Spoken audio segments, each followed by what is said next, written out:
الحمد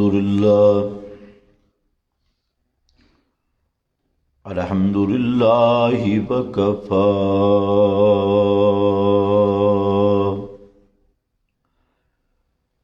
والصلاة والسلام علی سید الرسل على سيد الرسل وخاتم الأنبياء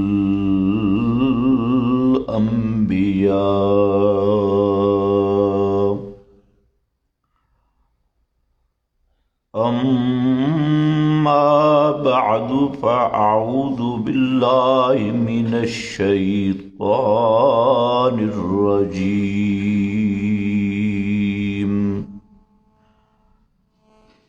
بسم اللہ الرحیم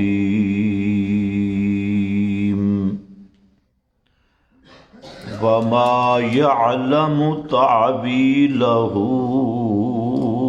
الا اللہ سبحان ربک رب العزت عما یصفون وسلام علی المرسلین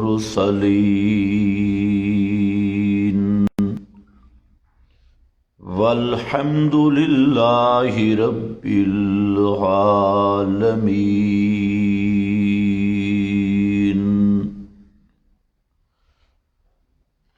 انتہائی قابل قدر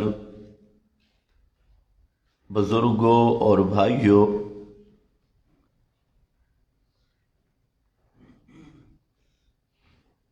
عام طور پر ایک انتہائی بڑا اور خطرناک شبہ جس میں اکثر اہل علم بھی مبتلا ہیں اور عوام الناس کو بھی اس شبہ کی بنیاد پر گمراہ کیا جاتا ہے۔ اس شبہ کا نام ہے تعویل۔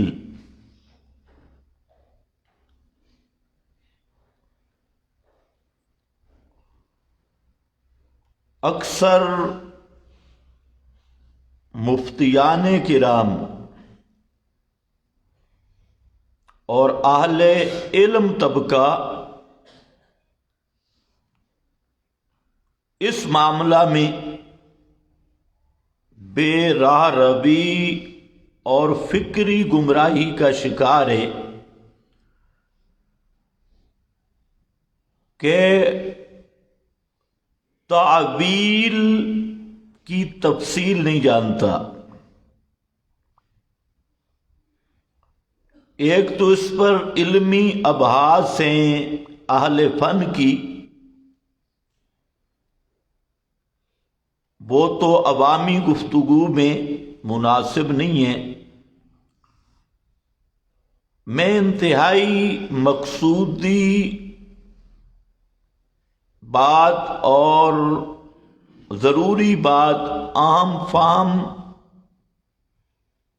آسان کرنے کی کوشش کروں گا کہ تعویل کا راستہ اور تعویل کا عنوان، اس میں انتہائی غلطی اور انتہائی گمراہ کن راستہ اختیار کیا جاتا ہے، اور کئی وجوہ سے۔ تو پہلی بات یہ ہے کہ تعویل ہوتی کہاں ہے،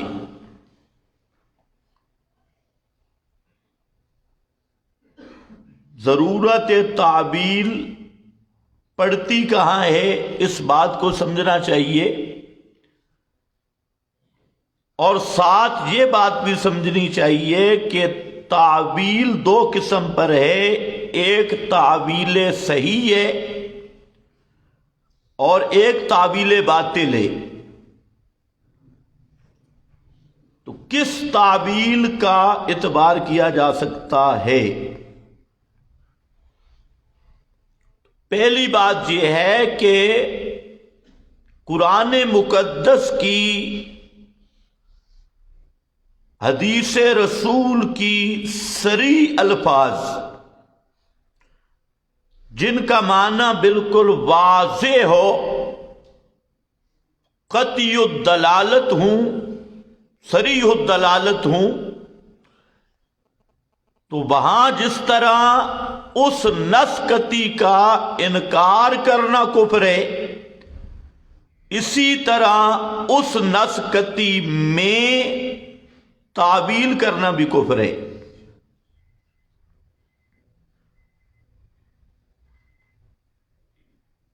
تو یہ بات ذہن میں رکھ لیں کہ نصوص صریحہ جن کے معنی بالکل واضح ہیں، ان میں کسی قسم کی تعویل کرنا یہ خالصتاً کفر ہے۔ اور اس پر تمام فقہا کی تصریح موجود ہے۔ حنفیہ، شوافی، حنابلہ، محدثین سب اس پہ متفق ہیں کہ صریح میں تعویل کی گنجائش ہی نہیں۔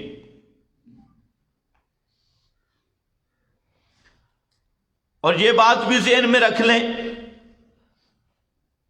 کہ عقیدہ ہمیشہ صریح نص سے ثابت ہوتا ہے۔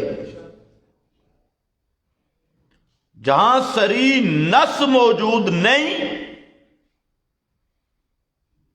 تو اس سے نہ عقیدہ ثابت ہوگا، نہ ایمان کا کوئی مسئلہ ثابت ہوگا۔ تو ایک بنیادی غلطی یہ ہے کہ لوگ تعویلات کرنی شروع کر دیتے ہیں صریح نصوص میں۔ دوسرا، تعویل وہاں ہوتی ہے جہاں پر بظاہر دو نص، دو ایتیں، دو حدیثیں یا آیت اور حدیث، اس میں ظاہراً تعارض ہو، حقیقتاً تو ہو نہیں سکتا، ظاہری طور پہ تعارض آ رہا ہو تو پھر ایسا معنی کیا جاتا ہے کہ دونوں کا ٹکراؤ ختم ہو جائے۔ یہ تعویل صحیح ہے، اور یہ تعویل ہے اہل حق کی۔ اور ایک تعویل یہ ہے کہ کسی آیت کو، کسی حدیث کو اپنے مذمومہ تراشیدہ باطل عقیدہ کے اس بات پر فٹ کرنا، کھینچا تانی کر کے، اور وہ فٹنگ بھی ایسی کہ دوسری نصوص کے بھی خلاف یا قواعد عربیت کے خلاف یا اصول اسلام کے خلاف۔ تو ایسی تعویل وہ تعویل باطل ہے، اور یہ جو تعویل باطل ہے یہ آدمی کو کفر سے نہیں بچا سکتی۔ یہ تعویل عذر نہیں۔ دوسری غلطی جہاں یہ ہوتی ہے کہ جو آدمی نص قطعی و دلالت کا مضمون نہیں مانتا، لوگ کہتے ہیں جی اس کو کافر نہ کہو. کیوں؟ مفتی صاحب کہتے ہیں مؤول ہے، اس نے تعبیل کی ہے. تو ہم کہتے ہیں مفتی صاحب پہلے یہ بھی بتائیں کہ یہ تعبیل صحیح ہے یا باطل ہے، کون سی تعبیل ہے؟ علامہ انور شاہ صاحب رحمہ اللہ نے بہت ہی زبردست بات کی اکفار الملحدین میں. فرماتے ہیں کہ ایک آدمی کفر کرتا ہے اور مفتی صاحب اس کو کفر سے بچانے کے لیے تعبیل کرتا ہے، تو پہلے نمبر کا کافر مفتی ہے. یہ فتویٰ سنا رہا ہوں، لگا نہیں رہا.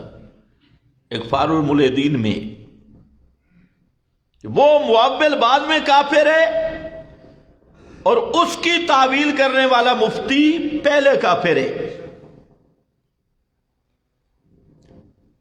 تو آج اکثر لوگ اس مغالطہ میں ہیں، خصوصاً کراچی کے جو مفتیان کرام اور اکثر فارمی،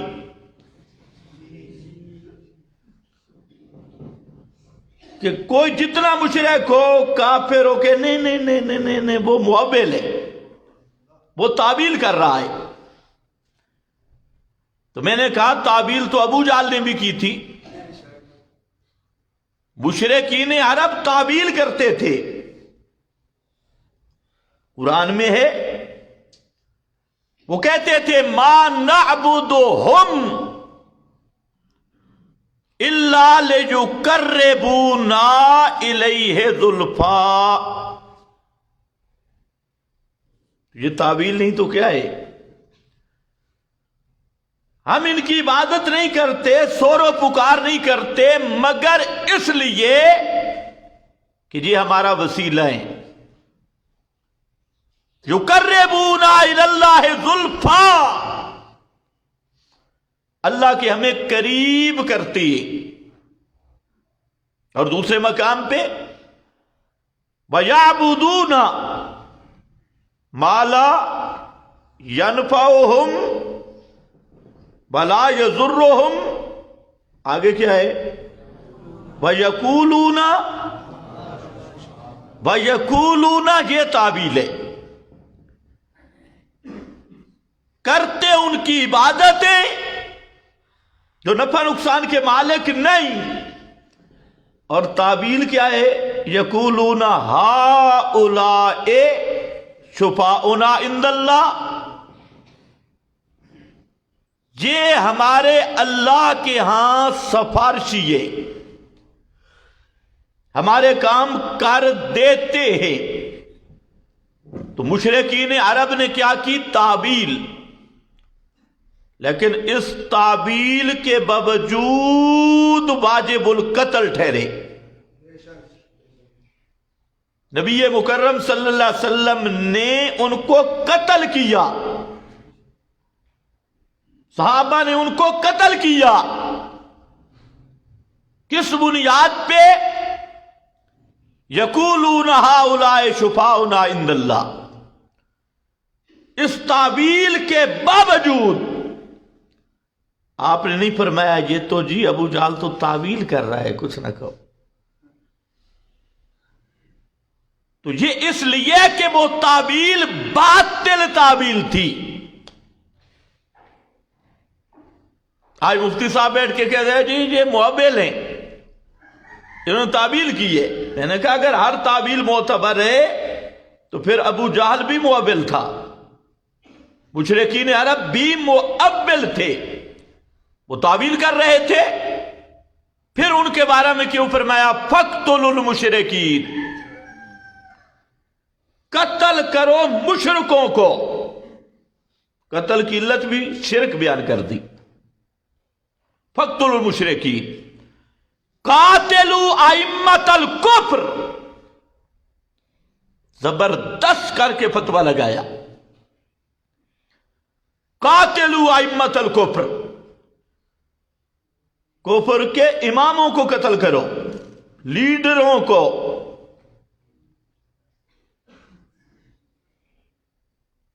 جتنی پی ڈی ایم اور اس کے مد مقابلے ائمۃ الکفر، سرغنے، لیڈر، گنڈے، کفر کے گنڈوں کو قتل کر دو۔ تو سوال یہ ہے کہ وہ تعویل کر رہے ہیں، لیکن اس تعویل نے انہیں کوئی نفع نہیں دیا، اور وہ تعویل انہیں کفر سے بچا نہیں سکی۔ مرزا غلام احمد قادیانی ہے، آپ لوگوں کا کیا فتویٰ ہے؟ مسلمان تھا یا کافر؟ اونچا ذرا بولو۔ اور جو مرزا غلام احمد کو مسلمان سمجھے وہ بھی کافر نہیں تو کافر تو ہے نا، وہ بھی کافر ہے۔ لیکن سوال یہ ہے کہ وہ کافر کیوں ہے؟ آج وہ ایک محقق ہے، غامدی، نیٹ کا غامدی محقق، وہ بیچارہ بھی کہلواتا محقق ہے، لیکن ہے کاف کراچی والا محقق یا کاف کابل والا۔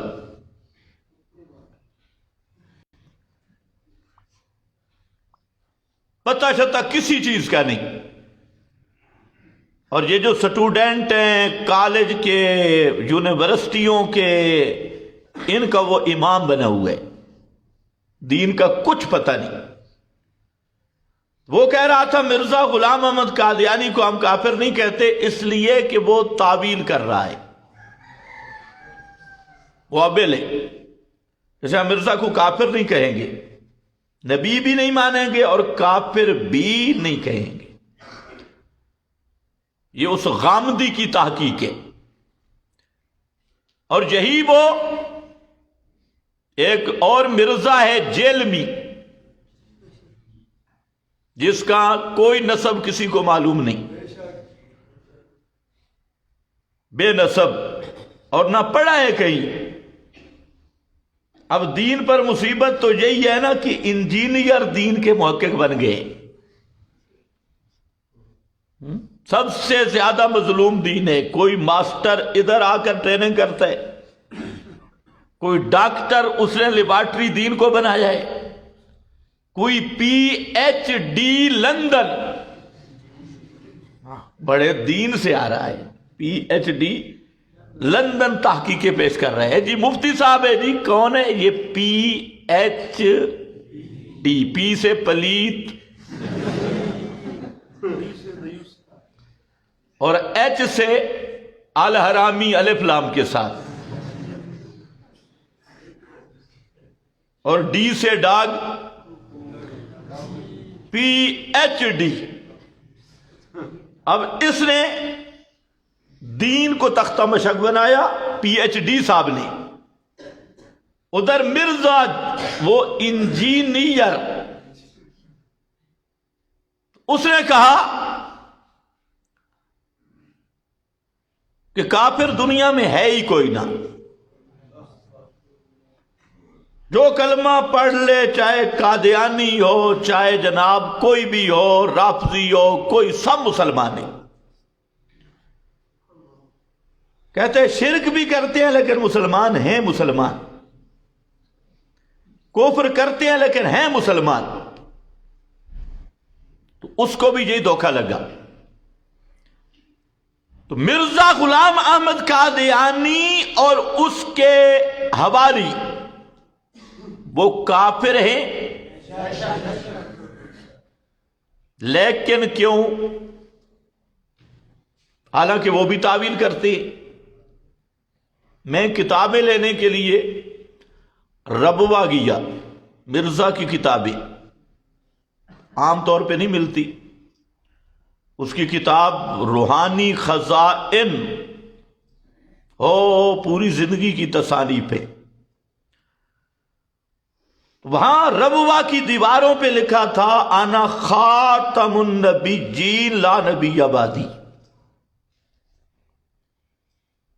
اور یہ آیت بھی تھی ولاکن رسول اللہ و خاتم النبیین.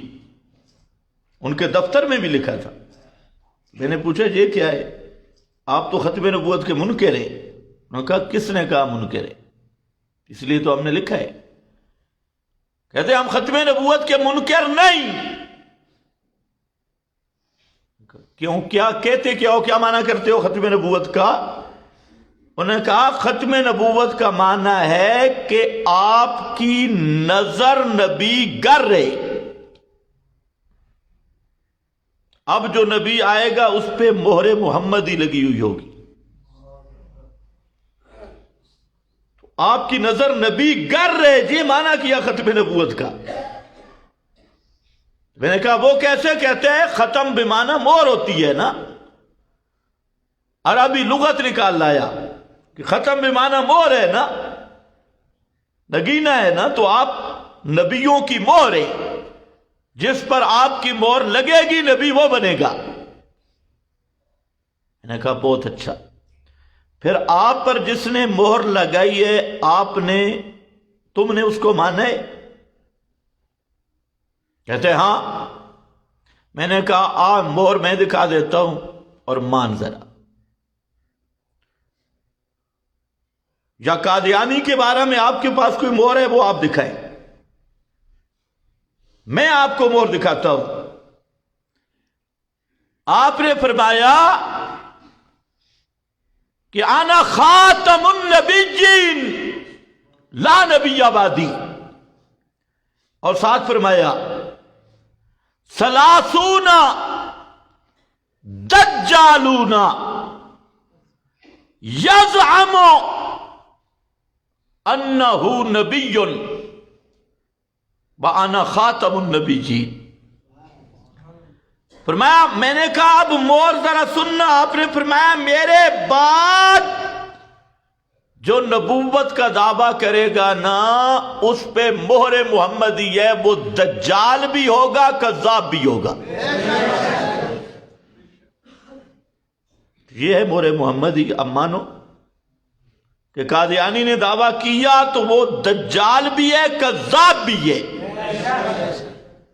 لیکن میں تو آپ کو، وہ بیچارہ خاموش ہو گیا فبہت الذی کفر.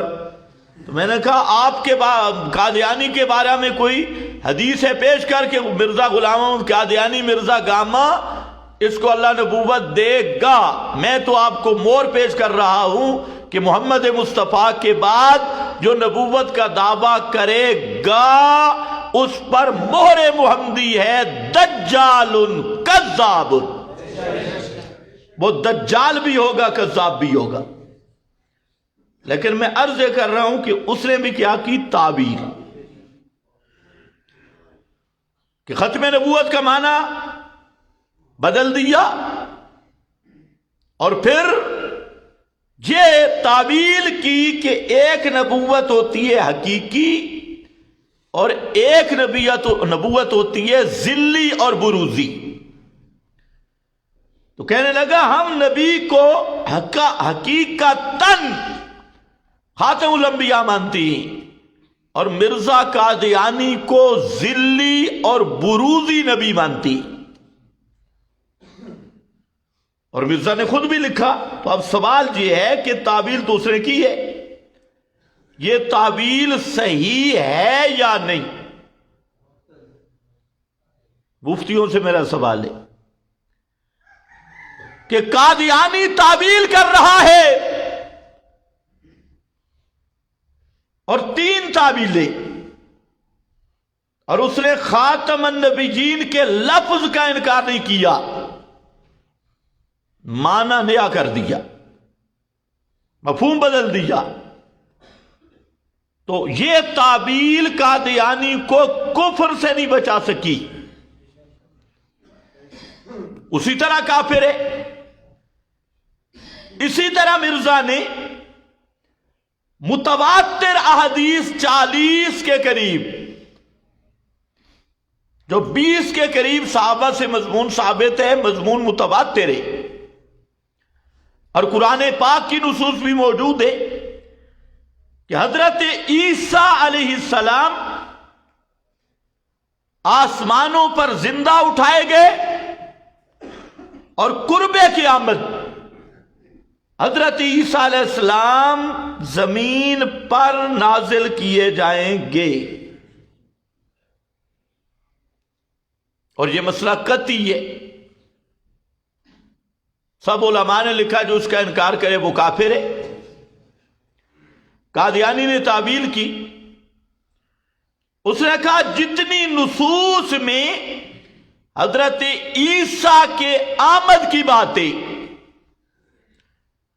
تو اس سے مراد وہ عیسیٰ نہیں جو بنی اسرائیل میں آئے تھے، اس سے مراد ہے مسیح، حضرت عیسیٰ جیسا کوئی آدمی ہوگا اور وہ میں ہوں۔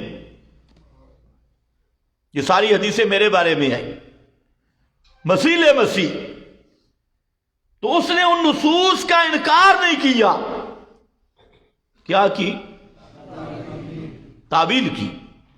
تو سوال یہ ہے کہ اس تعویل کرنے سے وہ کفر سے بچ گیا یا تعویل کے باوجود کافر ہے؟ مضمون مشکل تو نہیں ہو گیا؟ یہ تعویل اس کو کفر سے نہیں بچا سکی۔ تو معلوم ہوتا ہے کہ ہر تعویل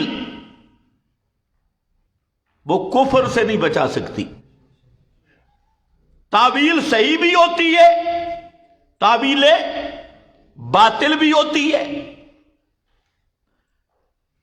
تعویل صحیح میں مثال پیش کرتا ہوں، قرآن پاک میں ہے تِلْكَ الرُّسُلُ فَضَّلْنَا بَعْضَهُمْ عَلَى بَعْضٍ، جس آیت کا مضمون یہ ہے کہ ہم نے انبیاء میں بعض کو بعض پر فضیلت دی، یعنی بعض کی شان بعض سے بلند ہے، مراتب میں فرق ہے۔ جبکہ حدیث میں آتا ہے لا تفضلونی بین انبیاء اللہ، کہ انبیاء کے درمیان مجھے فضیلت نہ دو۔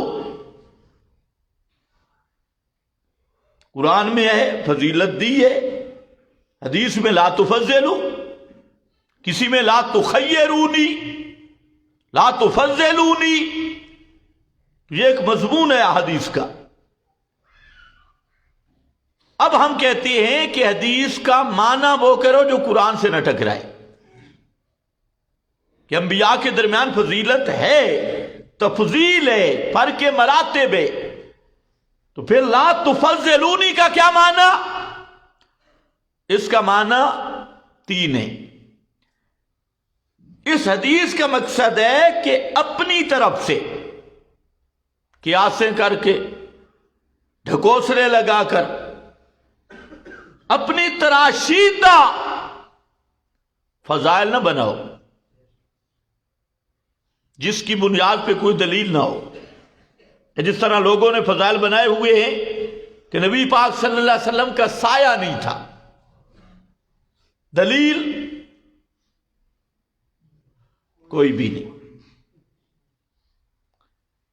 اور وہ بعض بے حیا مولوی یہاں تک کہتے ہیں فلانا صحابی نے آپ کا پیشاب پی لیا، فلاں نے خون پی لیا۔ ان دجالوں کو بھی اللہ ہدایت دے۔ تو یہ معنی تھا کہ اپنی طرف سے فضائل گھڑنا نہیں، اور جو قرآن میں ہے اللہ نے فرمایا ہم نے یہ مراتب کا فرق رکھا ہے، تو جو اللہ نے رکھا ہے وہ بیان کرو نا، اپنی طرف سے نہ گھڑو۔ یہ تعبیر صحیح ہے۔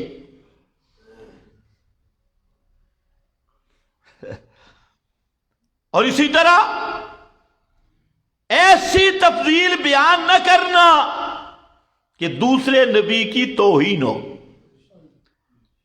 اس طرح میری شان بیان نہ کرنا کہ حضرت موسیٰ کی توہین ہو، حضرت عیسیٰ کی توہین ہو، جس طرح خطیب ماشاءاللہ بیان کر رہے ہیں۔ ایک خطیب ہے آپ کا، وہ ایک تقریر میں کہہ رہا تھا کہ سارے نبی آئے نبی پاک کی خوشخبری دینے کے لیے، اور حضرت عیسیٰ نے تو آنے میں اتنی جلدی کی کہ باپ کا انتظار بھی نہیں کیا۔ اب یہ کلمہ کفر ہے، اور یہ آپ کا خطیب ہے وکیل صاحب، خالصتاً کفر ہے۔ باپ کی انتظار بھی نہیں کیا، حضرت عیسیٰ کا باپ ایسے ہی، عجیب بات ہے۔ یہ فرمایا لا تفضلونی لا تخیرونی،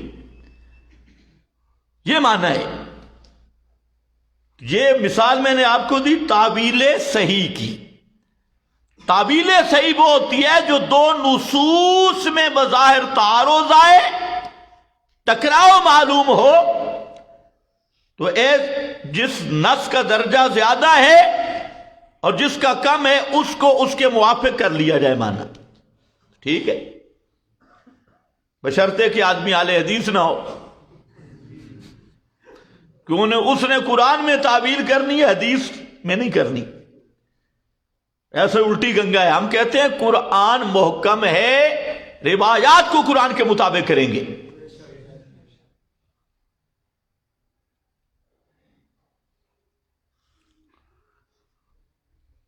اس کی اور بھی بڑی مثالیں ہیں، شاید آئندہ جمعہ میں بیان کروں۔ آج ہم بات کر رہے ہیں تعبیل باطل پہ۔ قادیانی کو باطل تعبیل کفر سے نہیں بچا سکی۔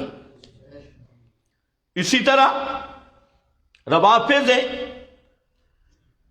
تو روافض کی تعبیلات، یہ تعبیلات باطلہ ہیں،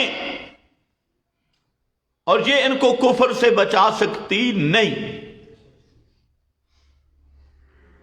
اسی طرح قرآن پاک کی صریح نصوص مسئلہ علم غیب پر، حاضر و ناظر پر، تصرف کلیہ پر، سور و پکار پر، اور پیغمبر کریم کی بشریت پر قطعی الدلالت آیات، صریح آیات وہ موجود ہے۔ اب جو اس کی تعبیل کرے گا وہ تعبیل ہوگی مرزا قادیانی کی طرح، اور وہ تعبیل ہوگی ابو جہل کی طرح۔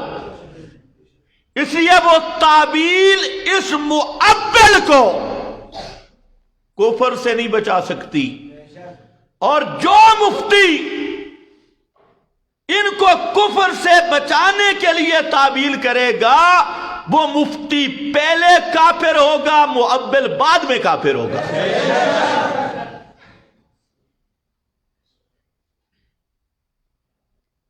یہ بات اصل سمجھا رہا ہوں۔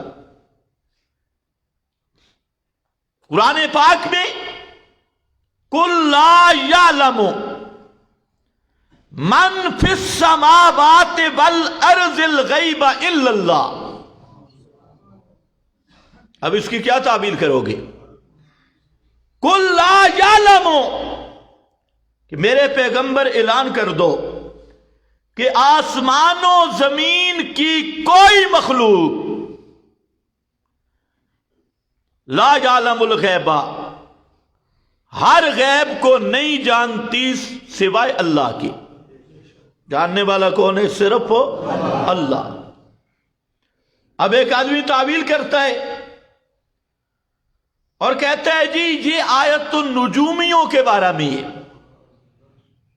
یہ تعویل خود کفر ہے، کیونکہ یہاں نجومیوں کی بات نہیں، من فی السماوات، من فی الارض، جو زمین و آسمان کی ساری مخلوق۔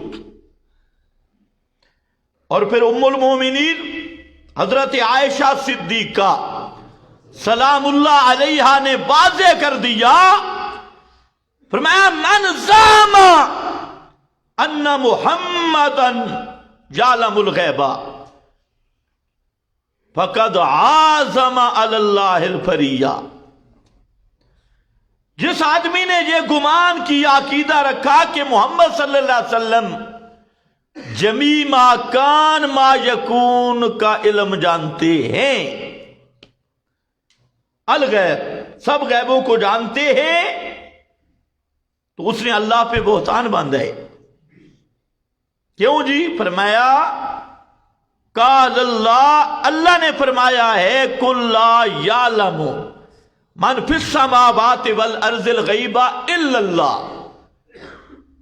کہ اللہ نے حضرت عائشہ صدیقہ جو اہل لسان ہے اور پورا قرآن پیغمبر کریم سے سمجھا، وہ کیا سمجھی ہے کہ اس آیت میں نبی پاک داخل ہیں یا نہیں؟ داخل ہیں، اور اسی پر پڑھی، اور انہیں پتہ ہے من عام ہے، اور پھر سماوات والارض میں انبیاء بھی ہیں، فرشتے بھی ہیں، ساری مخلوق ہے، سب کو شامل ہے۔ اب اس میں جو تعبیر کرے جی نہیں جی نہیں، یا تو نجومی مراد ہے، یا نہ تو نفی ہے ذاتی کی اور ہم قائل ہے کس کے؟ عطائی کے، تو وہ آدمی کبھی مسلمان ہو سکتا نہیں۔ اس کی یہ تعبیل باطل، اس کا دفاع کرنے والا بھی کافر، اور اس طرح کی تحریف کرنے والا بھی کیا بنے گا؟ کتنی واضح آیات!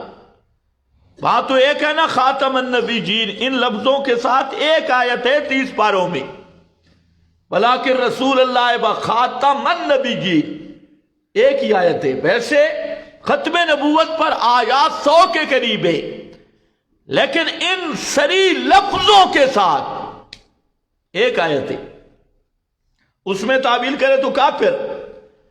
اور 50 صورتیں قرآن کی کہہ رہی ہیں کہ علم الغیب اللہ کا خاص ہے، اللہ کے سوا کوئی بھی علم غیب رکھتا نہیں۔ کبھی فرمایا عندہ مفاتیح الغیب لا یعلمها الا ہو، غیب کے خزانوں کی چابیاں عندہ صرف اللہ کے پاس ہے۔ اللہ نے وہ چابیاں کسی کو عطا نہیں کی کہ جس کے پاس چابیاں ہوں وہ جب چاہے تالا کھول کے خزانہ لے لے۔ فرمایا مخلوقات میں کسی کو اللہ نے غیب کے خزانوں کی چابیاں عطا نہیں کی۔ ملکہ غیب دانی، صفت غیب دانی، یہ کسی کو عطا نہیں کی۔ اور پھر امام الانبیاء حضرت محمد مصطفیٰ صلی اللہ علیہ وسلم سری لفظوں میں فرمایا قل لا اقول لکم عندی خزائن اللہ ولا اعلم الغیب، اعلان کر میرے پیغمبر، میں نہیں کہتا کہ میرے پاس اللہ کے خزانے ہیں۔ اللہ کو پتا تھا نا کہ لوگوں کو قرآن سے تو کچھ نہیں ملنا، انہوں نے پیغمبر کے ذمہ لگانا ہے، پیغمبر کے ذمہ حدیثوں کے نام پہ، اس لیے انداز یہ رکھا۔ اللہ کو پتا تھا لوگ جھوٹے کذاب دجال ملا نے جھوٹی روایتیں بنانی ہیں کہ اللہ کے خزانوں کے نبی مختار ہے، اس پہ روایتیں لانی ہے، اس لیے فرمایا قل لا اقول لکم، میرے پیغمبر اعلان کر دو بھائی میں نہیں کہتا۔ اس انداز کو سمجھو، میں، لہذا کوئی حدیث پیش کرے نا تو اس کو یاد سناؤ، لا اقول لکم، پیغمبر سے اعلان کروایا گیا، میں یہ کہتا بھی نہیں، یہ میری حدیث بن سکتی نہیں، جس میں یہ ہو کہ میں غیب دان ہوں، جس میں یہ ہو کہ میں خزانوں کا مختار ہوں۔ لا اقول لکم، یہ میں محمد کی زبان سے نہیں نکل سکتا۔ اگر تمہیں روایتوں پہ کوئی گمراہ کرے، حکایتوں پہ فلانا لکھ گیا فلانا، فرمایا میرے پیغمبر خود اعلان کر دو کہ میرے تصرف میں رب کے خزانے بھی نہیں بلا عالم الغیبہ، اور میں عالم الغیب بھی نہیں۔ اب اس میں کیا تعویل ہوگی بھائی؟ اب کوئی کرے تعویل نہیں جی ذاتی طور پہ نہیں تے عطائی طور پہ ہوں، تے دوسرا مفتی کہے اے جی معبل ہے تو یہ مفتی پہلے کافر ہے، معبل بعد میں کافر ہے، کیونکہ یہ تعویل جو ہے یہ تعویل باطل۔ اور باقی تمہارے ہاں جو مفتی ہے نا، تم تو مرعوب ہو کہ 4 گز کپڑا اوپر انہیں باندھا ہوا ہے، پرانے کھوپوں والی اینک۔ ہمارے پاس بھی مفتی ہے، امام ابو القاسم الصفار جو امام ابو یوسف کے 2 واسطوں سے شاگرد ہیں، انہوں نے فتویٰ دیا، انہوں نے تو یہ فتویٰ دے دیا کہ مجلس نکاح جمیع ما کان ما یکون کی بات بھی نہیں، کہ ایک آدمی مجلس نکاح میں کہتا ہے میں اللہ اور اس کے رسول کو گواہ بناتا ہوں، فرمایا پکا کافر ہے۔ کیوں؟ اس لیے کہ اس نے عقیدہ رکھا کہ ہماری اس مجلس کا اللہ کے رسول کو پتہ ہے۔ وَذَالِكَ كُفْرٌ، اور یہ ہے کفر۔ یہ امام ابو القاسم الصفار، اس کے بعد فتاوی بزازیہ، تاتار خانیہ، تمہارے سارے مفتیوں کا اچار ڈالیں اور ان کے سامنے رکھیں تو ان کی حیثیت ہی نہیں، یہ تو تم نے بنائے، فلانا حضرت اقدس ہے تے فلانا مفتی اعظم ہے تے فلانا شیخ الاسلام ہے تے فلانا فلانا، یہ تمہارے دیے ہوئے لقب ہیں، ما انزل اللہ بہا من سلطان، ان پہ کوئی دلیل نہیں۔ بڑا مفتی وہی ہے جو قرآن بیان کرے، قرآن سے ہٹ کے کون سا مفتی بنتا ہے بھائی؟ وہ مشتی ہے، مشکی ہے، مفتی نہیں۔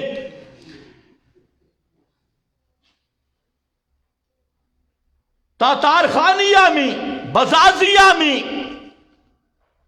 اور تقریباً 300 سے زائد فتاوی میں جو بڑے بڑے ائمہ تھے، اس میں یہ سری لکھا ہے، اور ساتھ ایک اور جملہ بڑا خطرناک لکھا ہے،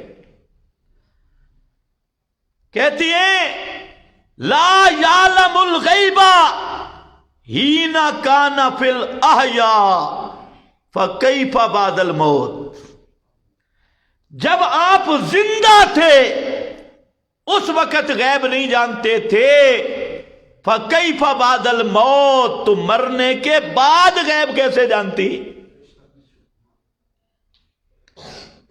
اس لیے مرعوب نہیں ہونا، معبل معبل معبل۔ اسی طرح مسئلہ حاضر ناظر، صریح نصوص موجود ہیں کہ امام الانبیاء صلی اللہ علیہ وسلم بھی ہر وقت ہر جگہ پہ حاضر ناظر نہیں ہیں۔ آپ 3 ادوار دیکھ لیں، ایک ہے ولادت سے پہلے کا پیریڈ، ایک ہے ولادت سے موت تک کا پیریڈ، اور ایک ہے موت سے قیامت تک کا عرصہ۔ اللہ نے تینوں میں فیصلہ کیا کہ ولادت سے پہلے، ولادت سے موت تک اور موت سے قیامت تک کسی دور میں بھی امام الانبیاء حضرت محمد الرسول اللہ صلی اللہ علیہ وسلم حاضر ناظر نہیں تھے۔ تینوں حصوں پہ صاف نصوص ہے۔ پہلے حصے پہ فرمایا ما کنت لدیہم اذ یلقون اقلامہم ایہم یکفل مریم، جب مریم کی کفالت کا وقت تھا میرے پیغمبر آپ وہاں موجود نہیں تھے۔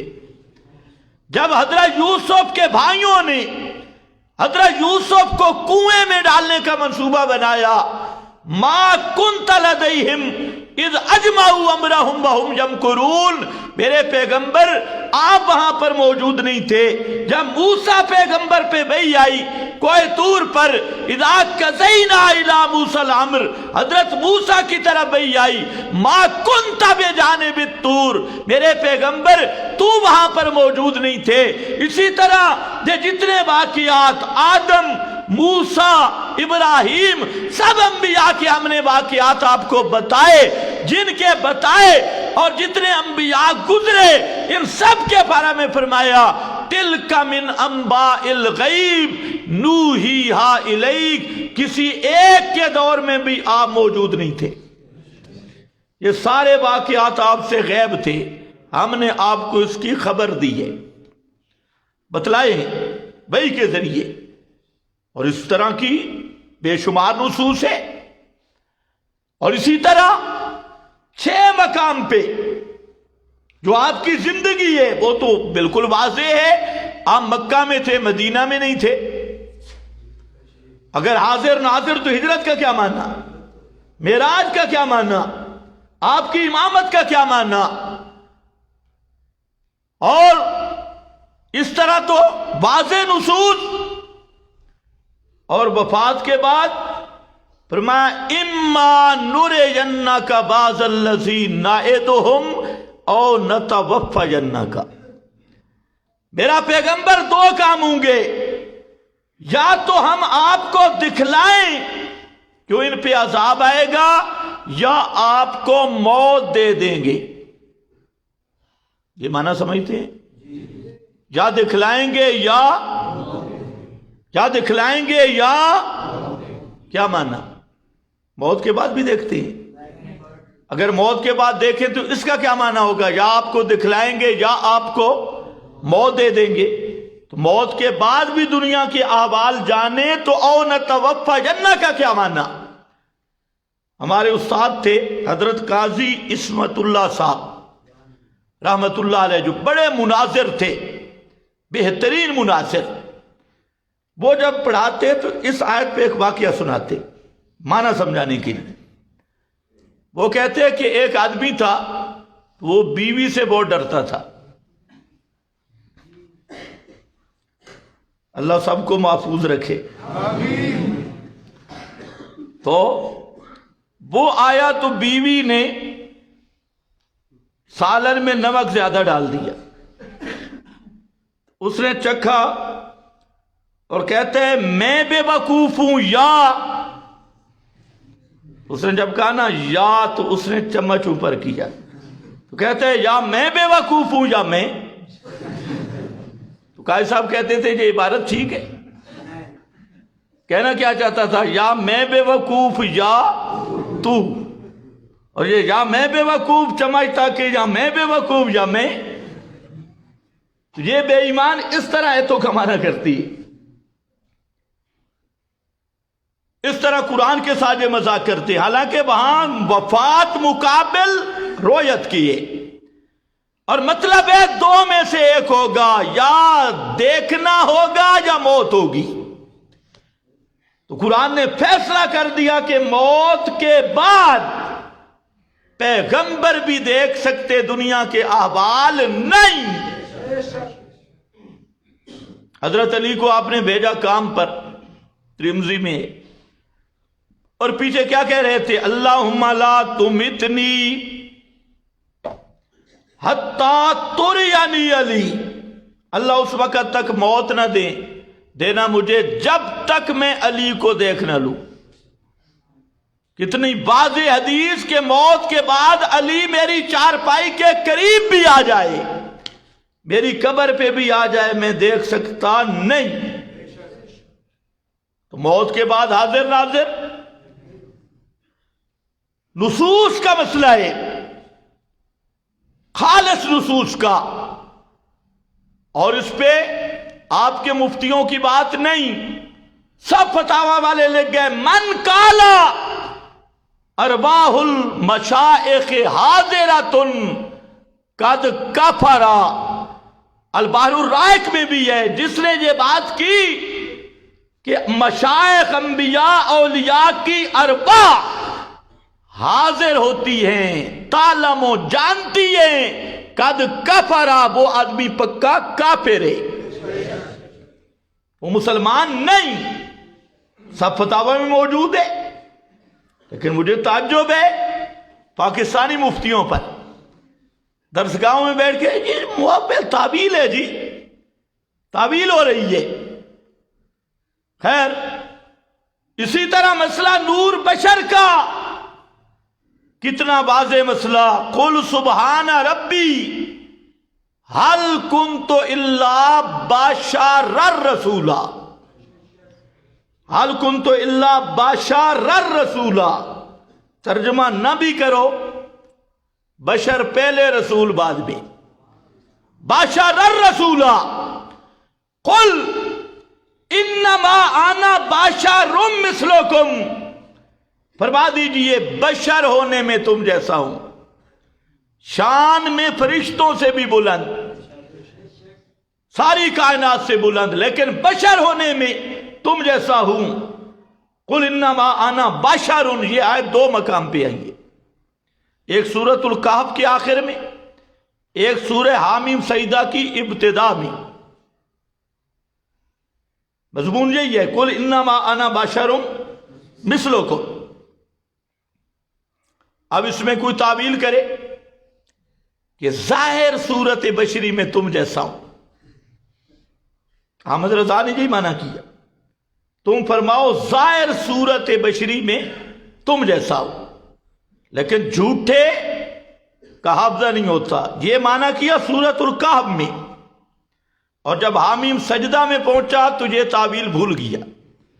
وہاں کہتے آدمی ہونے میں تم جیسا ہوں. اب ہمارا سوال ہے کہ سورۃ الکہف میں معنی صحیح ہے یا حامیم سجدہ میں آیت کا ایک ہی کلمات تھی؟ تو اب یہ اس نے تعویل، یہ تعویل اسے کفر سے بچا سکتی؟ یہ کہنا کہ اوپر اوپر سے بشر تھے، بچو بچو نور، یہ وہ یہودیوں والی تعویل بچا سکتی؟ اس کو بھی نہیں بچا سکتی. اور جو مفتی مؤول سمجھے وہ مفتی پہلے کافر، اور یہ مؤول دوسر نمبر کا کافر ہے. یہ میری بات نہیں، علامہ انور شاہ صاحب کا میں نے حوالہ دے دیا. مفتیوں کا ہاضمہ پھر خراب ہوگا. اور جی بڑے فتوے لگائے، میں نے فتوے سنائے، اور اس میں بھی میرا فتویٰ نہیں، ولی الدین العراقی، یہ وقت کا بہت بڑا امام ہے، اور اس کی سیرت پڑھو، بہت بڑا مجاہد بھی ہے. پہلے زمانہ میں جو علماء تھے وہ مجاہد بھی تھے. آج کل اکثریت یہ ہے جو مجاہد ہیں، جو علماء ہیں وہ کھانے کے ساتھ جہاد کرتی، کھانے بھی رہے. اور یہی وجہ ہے کہ کلمہ حق ان کی زبان پہ نہیں آتا.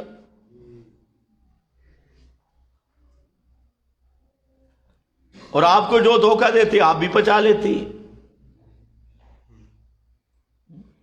جتنا بڑا طاغوت کی عبادت کریں تمہیں کہتے ہیں ہم اسلام لے آ رہے ہیں، تم کہتے ہیں سلوٹ کرتے ہیں.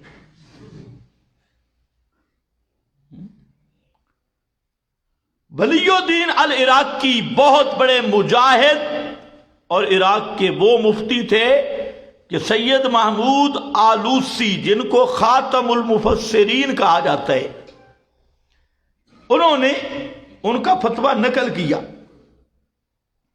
اور ان سے پوچھا گیا کہ حضرت جی بتاؤ، ایک آدمی کہتا ہے کہ میں رسول اللہ صلی اللہ علیہ وسلم کو آخری نبی مانتا ہوں، آپ کی نبوت پہ میرا ایمان ہے، اور یہ بھی پتا ہے آپ شان میں بھی سب سے زیادہ ہیں، لیکن یہ مجھے نہیں پتا کہ آپ انسان تھے یا نہیں، بشر تھے یا نہیں، یہ مجھے نہیں پتا. تو کیا وہ مسلمان ہے؟ یہ سوال ہوا کس سے؟ ولی الدین العراقی سے. اور یہ ہمارے فتاوی میں بھی موجود ہے، تفسیر المعانی میں بھی موجود ہے. ابھی دیوبند بریلی نہیں بنے تھے، اور نہ یہ کراچی کے دارالعلوم بنے تھے، نہ کوڑا خٹک کے اور نہ یہ جامع اشرفیات خیر المدارج، یہ تو کل کی پیداوار ہے.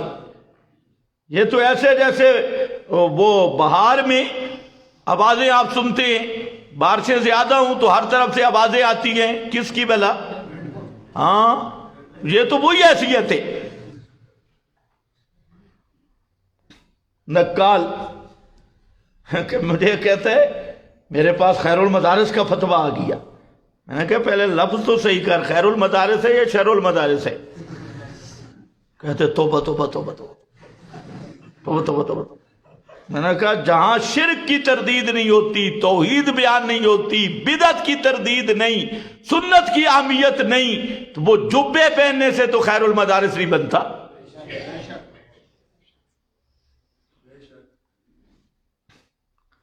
کہتے ہیں وہ تو وفاق المدارس کے بھی، میں کہا یہ بھی لفظ ہے، وفاق نہیں نفاق ہے. تھوڑا سا پڑھنے میں فرق لگی. نفاق المدارس، جب سے یہ نفاق المدارس آیا علم کی تباہی مچ گئی. وفاق المدارس، نفاق المدارس کا کورس پڑھ کر کوئی عالم نہیں بن سکتا. دو صورتی امام تمہیں ملتی، اور مذہب کی بات ہے کہ جی اس میں خرابی یہ ہے جہل مرکب پیدا کرتا ہے. جہل مرکب جو ہوتے جاہل ہیں کہلواتے مفتی ہے، عالم ہے. اب اتنی موٹی بات آپ سمجھ رہے ہیں لیکن مفتیوں کی سمجھ نہیں آتی. وہ جی تعویل کرتے ہیں، تعویل ہو رہی. اور آپ کے بھی جو نفاق المدارس جتنے عالم ہیں یہی کہتے ہیں، وہ جو کہتے ہیں نا مردے سنتے ہیں، وہ تعویل کرتے ہیں. دھرب بے ایمانہ، وہ جی معبل ہے، عادتاً مردوں کے سننے کے قائل ہیں. معبل وہ تعویل کر رہے ہیں. اور اس کو کہو الوا، تعویل صحیح کون سی ہے، باطل کون سی ہے؟ تعویل تو مرزا قادیانی نے کی، تعویل تو روافض نے کی، تعویل تو ابو جہل نے کی، تعویل تو جہاد شرک و بدعت کے وکیل سارے تعویل ہی کر رہے ہیں. اب تم نے اشاع و توحید کا نام کہلوا کر تم نے بھی شروع کر دیا. وہ جی وہ تو تعویل. اور کوئی دیکھتے ہیں نا کوئی عبارت آ جائے، اب ان کو پتہ چلتا یہ بھی نہیں، کوئی عبارت دیکھی حالانکہ دلیل کسی بزرگ کی عبارت نہیں. ایک کتاب ہے شرح وقایہ، اس کا حاشیہ ہے مولانا عبدالحی لکھنوی کا. شرح وقایہ میں لکھا ہے کوئی مردہ نہیں سنتا، قسم کا مسئلہ. حاشیے پہ اور لمبی بات سے جس میں بڑا زور لگایا گیا کہ کچھ نہ کچھ سنتی مردے. ہم پڑھتے تھے تو طالب علم تو خیر حاشیہ نہیں دیکھتے، تو ہم نے حاشیہ دیکھا، استاد سے پوچھا یہ کیا ہے. وہ استاد بھی تھوڑا سا مریض تھا. اس نے کہا اصل بات یہ ہے. تو میں نے کہا جو ہم نے شرح وقایہ میں پڑھی ہے وہ نقل ہے، اصل باروں بار حاشیے پہ، اور جو اندر پڑھی ہے وہ تو کیا معیار ہے. خیر چپ ہو گیا.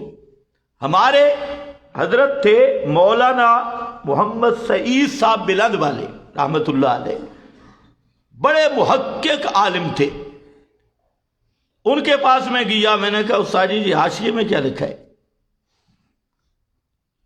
میں کہا اچھا. ہنس پڑے، کہتے ہیں تو لکھا ہے تو کیا ہو گیا؟ میں نے کہا مولانا عبدالحی لکھنوی. پہلے تو انہوں نے عجیب بات، انہوں نے کہا مولانا عبدالحی لکھنوی یہ حجت ہے دین میں، وہ جو کر دے تو یہ دلیل بنے گی. میں نے کہا دلیل تو نہیں ہے، لیکن یہ لکھا کیوں ہے؟ تو ساجی نے کہا آپ بیٹھے، عبدالحی لکھنوی کا فتاوی لے کے آئے، اس میں لکھا تھا مردے نہیں سنتے. حاشیے میں ثابت ہو رہا ہے مردے سنتے، فتاوی میں نہیں سنتے. پھر مجھے کہا کہ میرے پاس ایک پرانا حاشیہ بھی ہے، یہ الہا کی عبارت ہے، یہ بعد میں کسی نے شائع کی اور اپنی طرف سے یہ عبارت بڑھا دی. مولانا عبدالحی لکھنوی کا یہ نہ نظریہ ہے اور نہ ان کی یہ عبارت ہے، لیکن بعد میں فوجی کا خط بن گیا.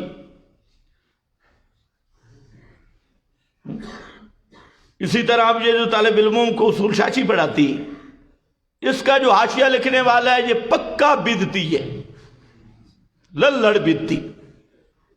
اس کی آپ دیکھیں شروع میں فہرست لکھی ہے کہ کتابیں عید میلاد النبی پر اور بکاء العینین فی شہادت الحسین ماتم کو ثابت کیا، وہ اس نے اصول شاشی پہ حاشیہ لکھا۔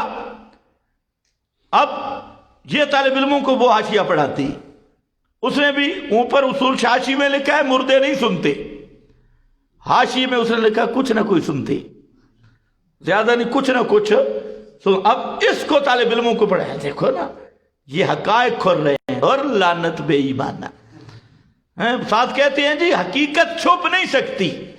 اس بے ایمان سے کوئی پوچھے بھئی تیری نانی نے فیصلہ کیا یہ حقیقت ہے، حقیقت کا کیسے فیصلہ ہوگا؟ حقیقت وہ ہے جو قرآن کے ساتھ موافق ہو، جو قرآن سے ٹکرائے۔ ساری دنیا کے مولوی الٹے ہو کے زور لگائیں، وہ حقیقت نہیں، وہ بکواس اور جھوٹ ہے۔ یہ آج کل کے مفتیوں کا حال ہے۔ میں پھر طالب علموں کہتا ہوں کنز کا حاشیہ بھی دیکھو، وہی مسئلہ ہے۔ کنز الدقائق کا جب حاشیہ دیکھتے ہیں تو وہ احسن نانوتوی مباحث کا حاشیہ ہے، تو اگر حاشیوں کا مقابلہ کرنا ہے تو حاشیہ دیکھ لو۔ تو اس نے صحیح رگڑا، اس نے تو کلیب بدر ایک جزی والا بھی انکار کیا، کہتے ہیں ردت ہو عائشہ تو بے قولہ تعالی انک لا تسمع الموتى ما انت بمسمع من فی القبور۔ اس نے کہا اگر تو اعتراض کرے نا کہ بدر والے مردوں نے اس وقت آپ کی بات سنی تھی، تو کہتے ہیں حضرت عائشہ نے تو اس کا بھی انکار کیا، انہوں نے بھی سنی نہیں تھی۔ تو بعض علماء نے کہا انہوں نے سنی تھی تو یہ آپ کا معجزہ تھا، لیکن حضرت عائشہ کہتی ہے انہوں نے بھی کوئی نہیں سنی تھی۔ یہ ہوتا ہے مفتیوں کا علم۔ تو یاد رکھو جہاں بھی انک لا تسمع الموتى تعویل کیا ہے؟ جی تو سنا نہیں سکتا ویسے سنتے ہیں، ٹھیک، یہ تعویل ہے۔ اور آگے پڑھو ولا تسمع اس ثم، بیرے کو تو سنا نہیں سکتا ویسے بیرے سنتے ہیں۔ کتنا بہترین معنی، اندھے کو تو دکھا نہیں سکتا اندھے دیکھتے ہیں۔ ایمان سے بتاؤ یہ تعویل صحیح ہے یا باطل ہے؟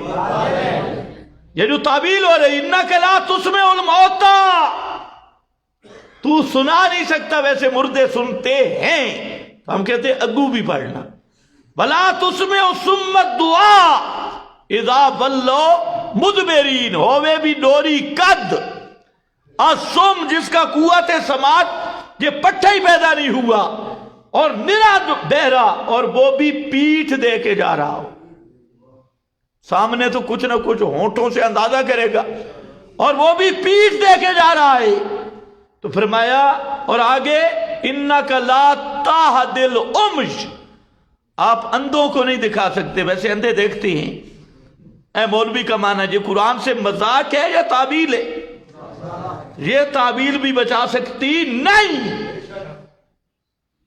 ادھر تعبیل کرے گا ان تدعوہم لا یسمعوا دعاءکم میں کون سی تعبیل کرے گا؟ وہم عن دعائہم غافلون میں کون سی تعبیل کرے گا؟ اور سب انبیاء اولیاء یوم یجمع اللہ الرسل فیقول ماذا اجبتم قالوا لا علم لنا، اس میں کون سی تعبیل کرے گا؟ ان کننا عن عبادتکم لغافلین، اس میں کون سی تعبیل کرے گا؟ کہتے ہیں تعبیل کرتی ہے، اس لیے مفتی شیب پہلے تعبیل کا فرق سمجھ، سری نس میں تعبیل نہیں ہوتی، ایک، اور نمبر دو تعبیل صحیح وہ ہوتی ہے جو جمع بین النصوص کے لیے ہو، اور تعبیل باطل وہ ہوتی ہے جو اپنے مذمومہ مقاصد کے لیے قرآن کا ایسا معنی کیا جائے کہ نہ قواعد عربیت اس کی اجازت دے اور نہ نصوص اس کی اجازت دے۔ تو ایسی تعبیل کرنے والے کو محرف کہتے ہیں، معبل نہیں کہتے۔ اور یہ تحریف جس طرح یہودیوں کا بیڑا غرق کرنے والی ہے، اس کل یہودی کو بھی بے ایمانی سے بچا نہیں سکتی۔ تو یہ ایک مضمون ہے، وقت بڑا کم تھا، میں نے سمیٹنے کی کوشش کی، پھر خلاصہ عرض کرتا ہوں کہ تعویل کو پہلے سمجھو کہ نص صریح قطعی دلالت میں تعویل کرنا بھی کفر ہے، انکار کرنا بھی کفر ہے۔ پھر تعویل وہاں ہوتی ہے جہاں قطعی دلالت صریح دلالت نصوص نہ ہوں، ظنی دلالت ہوں۔ اور پھر وہ بھی تعویل دو طرح ہے، ایک تعویل صحیح، اس کی میں نے مثال دے دی، اور ایک تعویل باطل۔ تو اگر صرف تعویل ہی بچا سکتی ہوتی نا کفر اور جہنم سے، تو ابو جہل بھی معول تھا، مرزا قادیانی بھی معول ہے، اور یہ کراچی یا مفتیان کراچی بھی معول ہیں، اور تمہارے للڑ 2 نمبر اشاعتی بھی معول ہیں۔ تو میں نے علامہ صاحب کا یہ حوالہ دیا، خاتم المحدثین علامہ انور شاہ صاحب رحمہ اللہ کا، کہ وہ کہتے ہیں کہ ایک آدمی کفر کرتا ہے اور مفتی صاحب اس کو کفر سے بچانے کے لیے تعویل کرتا ہے، تو وہ بعد میں کافر ہے، مفتی صاحب پہلے ہے۔ اللہ ہمیں ایمان پر ثابت قدمی عطا فرمائے۔ بآخر دعوانا